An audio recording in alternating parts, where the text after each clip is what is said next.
What's interesting to me about mental health and the whole conversation around therapy is how loose everything feels, how unscientific it all is. You would think for something this important in our lives, we would have a little bit more, I don't know, understanding of what's actually happening from a scientific standpoint, from a predictive standpoint. But it's all still very loosey-goosey. So much of our understanding of the mind still comes from Freud and like Freudian psychoanalysis, which even if people don't bring up Freud, the ideas still come up. You know, people talk about ego or repression, where they do like, dream analysis and they tell you what your dreams mean. That's all still Freud. What's amazing to me is that, Sigmund Freud lived in like the 1800s in Austria. And yet we still use his framework for understanding the mind as if his world was the same world that we live in now. We still act like our brains they work the same way that brains did back then. You wouldn't build an airplane based on a blueprint from, 1905. And yet we still take Freudian psychoanalysis as foundational for understanding the world. Just think about the world that Freud lived in, because that's where his theories had to have come from. The world of Austria in the middle of the 1800s.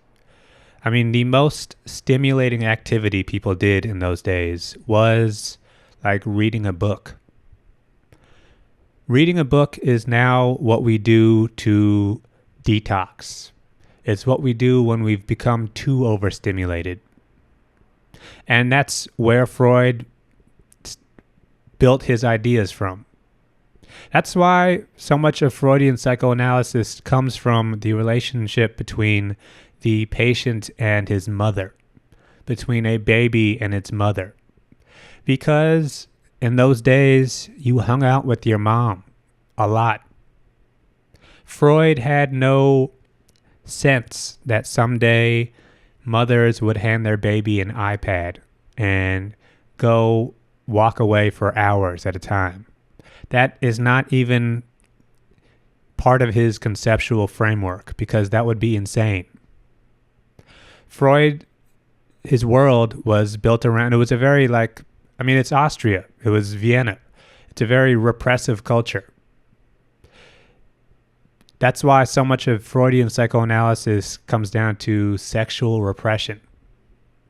When's the last time you met somebody who was sexually repressed? It's been a while. But that was the world that he came from. And for some reason, we've never really thought to update his framework. We've just built on top of it. It's kind of like, the New York City subway. They built it hundreds of years ago, and we've just slowly iterated on top of the old system rather than building a new system. And we wonder why it breaks down every day. It's not just Freud, though. I think our actual understanding of therapy and of mental health is still very primitive. And I think there is a foundational problem in terms of the way people understand mental health and therapy in particular, which is that people still think that therapy, a lot of people do. A lot of people still think therapy is science. They think that when they go see their therapist, they're talking to a doctor. They see, the degrees on the wall, and they think this person must do science. They've read all the books, and they understand if I tell them what's happening, they'll be able to tell me what to do next. But the thing to understand, especially when you think about Freud, is he was just sort of coming up with this stuff on his own.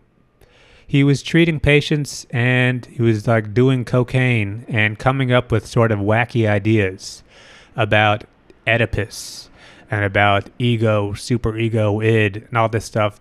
This was just coming out of his own mind. It was an interesting idea. And I think we've taken that framework and we've tried to build science on top of it. So what Freud was doing in his age, and I think even his approach, was more literary. It was interpretive. And that's what therapy is at its foundation. It is not like seeing an MD. Therapists are not medical doctors, unless they happen to be psychiatrists or something and they can prescribe meds. But for the most part, most therapists you'll go to, I mean, they went to grad school and, they did go through some sort of training, but these aren't scientists.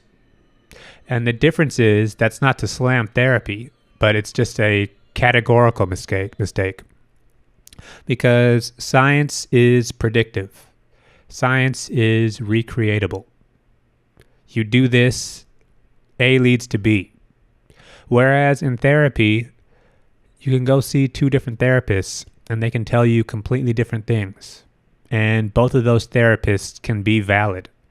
That is a level of outcome that would not be acceptable in science, in medicine. That would be disastrous. But because therapy is interpretive, seeing a therapist, it's more like, consulting a poet than it is talking to a dentist or a physician or something. But that's still the way people see it, because that is the reality of living in a market-based system. Is part of capitalism is you go to a place and you pay money and you get results. You pay this, you get that, which is how people still see therapy. People see it as, it's like going to, you get your car fixed.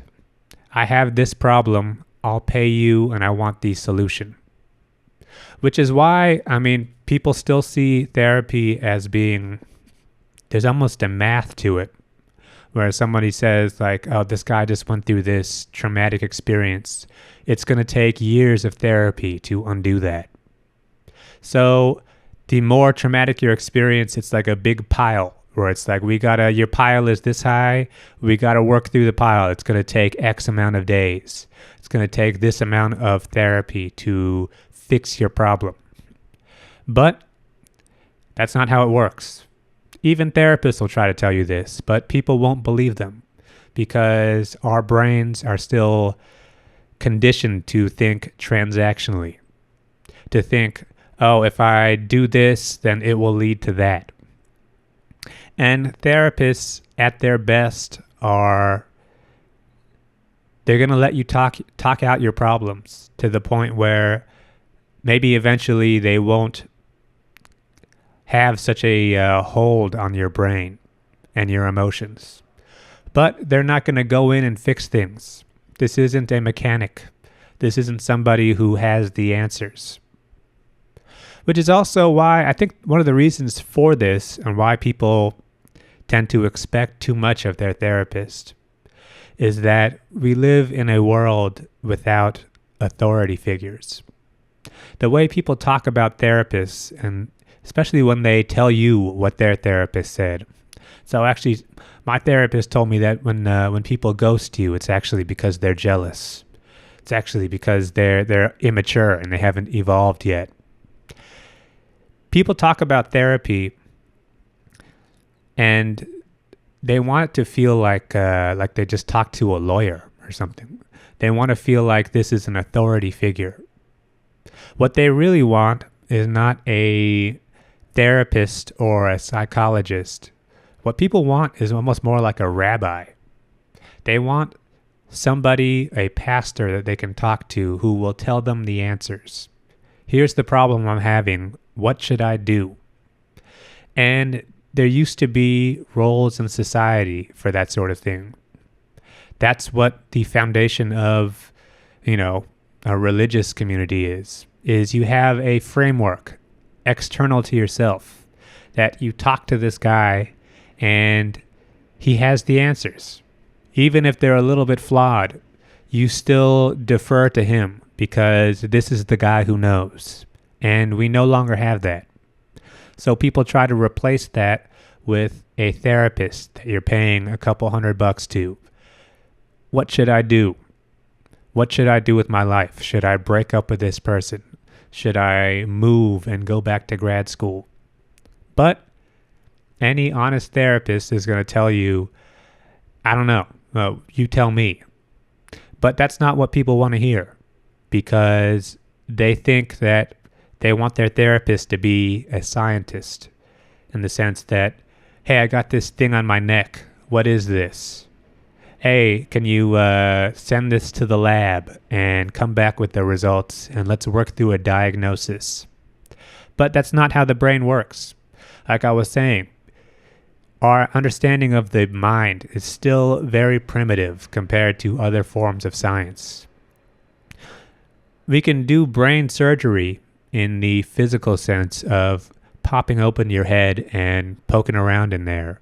But actual consciousness, actual day-to-day experience of your mind is still very much a mystery. They can't even really figure out why you even dream or what the function of dreaming is. We've got some guesses, and if you don't look into it too much, you can assume those guesses are more concrete than they are, but they're not. My point is that our understanding of the mind is still so primitive that I think it makes us want to think that there is still authority that we can reach towards. And because there's just nothing else to go to, we end up with Freud. And that is a very partial understanding of how we live. Because how could it be? The guy had no understanding that we would spend all day long scrolling on our phones and walking around with AirPods in and listening to the sound of voices of people that we don't even know, that we aren't even around. Think about that. He had, in Freud's era, if you heard somebody's voice, it was because they were in the room with you. He had no sense of podcasts and social media and how we'd actually experience the world. Imagine explaining to Freud that there are some people who spend all day talking to ChatGPT, and that's their buddy. That's their therapist that they unload their emotions on. A computer.